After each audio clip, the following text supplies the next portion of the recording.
Born in 1659, Henry Purcell grew up in the shadow of Westminster Abbey. Purcell had a meteoric rise to fame. As a boy, he sang in the Chapel Royal Choir. He then became organist here at Westminster Abbey. And by the age of 21, he was chief composer to the king. Regarded as an almost divine genius, Purcell served under James II, Charles II, and William and Mary, composing music for coronations and royal birthdays. Oh, Purcell was the top man. He had the best job in the country. Even we know that sort of Purcell had to supply music for sometimes for the king's breakfast and things like that. Breakfast music? Well, possibly. So, as you get up, and would he talk up the king? Was the idea of the music to celebrate the monarchy? Absolutely. In some of his later works, you find all these prologues where he likens the king to a god-like figure or as a sun god or anything like that. It was whatever he could do to big up the king. I could do with a composer like this. Was he something of a drinker? But despite all the pomp and ceremony, Purcell had an earthier side. After royal performances, he and his mates would head down the local for some pub Baroque. He gets down and dirty, doesn't he? What is this? I'm afraid he does. This is one of his catches.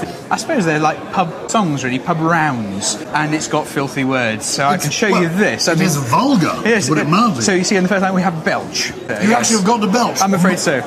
Your stomach too queasy, cannot I belch? Cannot I belch and fart? Oh, a song about belching and breaking winds? I'm afraid so, but it gets worse. What if I let fly in your face and she'll please you? Oh, please. Look away, children. This is horrid, rude stuff.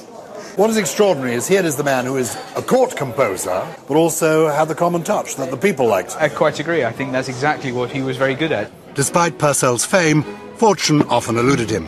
So the versatile composer knocked out theatre music for extra cash. Rondo from Abdelaziz is one of his catchiest hits and is being performed today by Linden Baroque. Do you think this is Purcell's idea of a good pub? I think so. Well, this lot certainly beat a jukebox.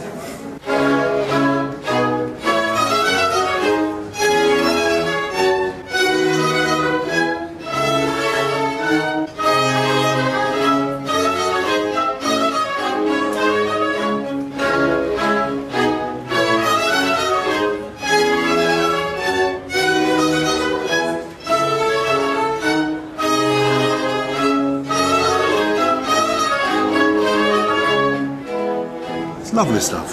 Fantastic. I love this piece because it's everything that Purcell's great at.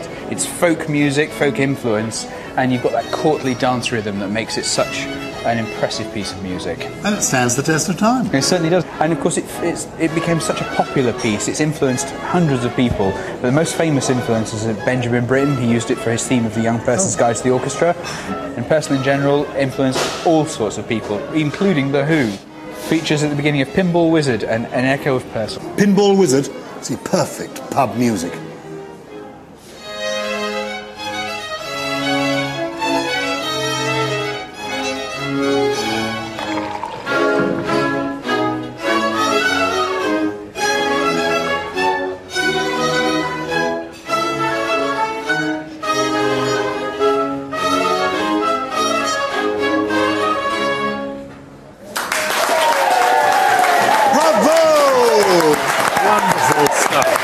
Well, from Westminster Abbey to the pub around the corner, here's to Henry Purcell. It's Purcell.